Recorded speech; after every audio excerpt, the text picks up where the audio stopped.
I think the coverage on the good general has been a little lax. We see that Senator McCain loves a selection. This guy was in a Tom Clancy movie, essentially. You read his Wikipedia, which I'm sure the president hasn't. This is a guy with a zero BS factor. He wrote a scathing book about Vietnam, our strategy and tactics. He talked about the lies that led to Vietnam. General McMaster's a zero BS guy. How's he going to get along with this crazy White House? Well, you know, I think, again, Donald Trump is full of surprises, and he has picked an iconoclast.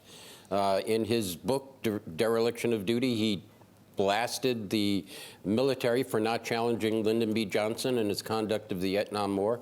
So he is somebody who speaks his mind, and it'll be really interesting to see how he gets along and brings everybody together on national security matters. Will his counsel be the same as what General Flynn confronted, or has this guy demanded that he have his own unique, new, more traditional NSC counsel?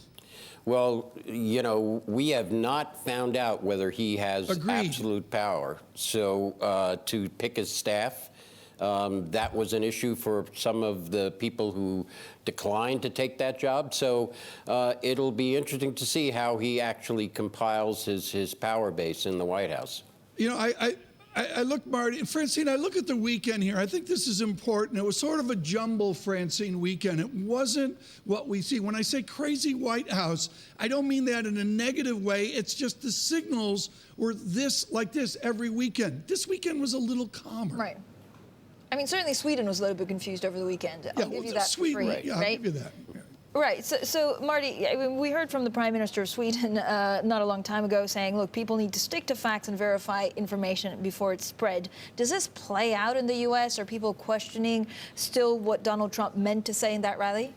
Well, you know, the one thing about Donald Trump is he's able to control the narrative. I think most people in America have gone past Sweden and are now looking forward to his new national security advisor. So I don't think it resonates very much with the American public, and they're used to this. I mean, he sometimes does not check his facts, and they basically shrug their shoulders and move on. What do we know about the Trump-Russia relationship, Marty? Is Russia falling out of love with this new administration? Well, you know, it's very interesting. Mike Pence, vice president in Europe this weekend, was very firm in his condemnation of the Russia gambit in Crimea and other places. And it really does leave questions in people's minds. Just what is our policy towards Russia?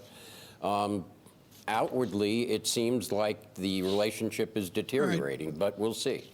Marty, help me here with a date calendar on things economic. It's really been pushed aside. When do we begin to actually see Republicans, majority Republicans, discuss fiscal policy or even tax policy? Does this await 2021? Well, we're supposed to get an awesome tax proposal from Donald Trump this week or next. Yeah. And, you know, the fiscal issues are so intertwined with tax reform that it's really hard to know exactly when we'll see something concrete. But the pivot is this week is we're supposed to get some very firm proposals. Will Lieutenant General Mulvaney of the OMB, I'm making a jokes, folks, he's a congressman, will the king of austerity have a voice in the White House? There's no question he will, and that is of some concern because, you know, we have McMaster now as National Security Chief who's arguing for a much larger military force in the United States. And then you have an OMB director who has been dead set against increases in the deficit. So that will be something to watch.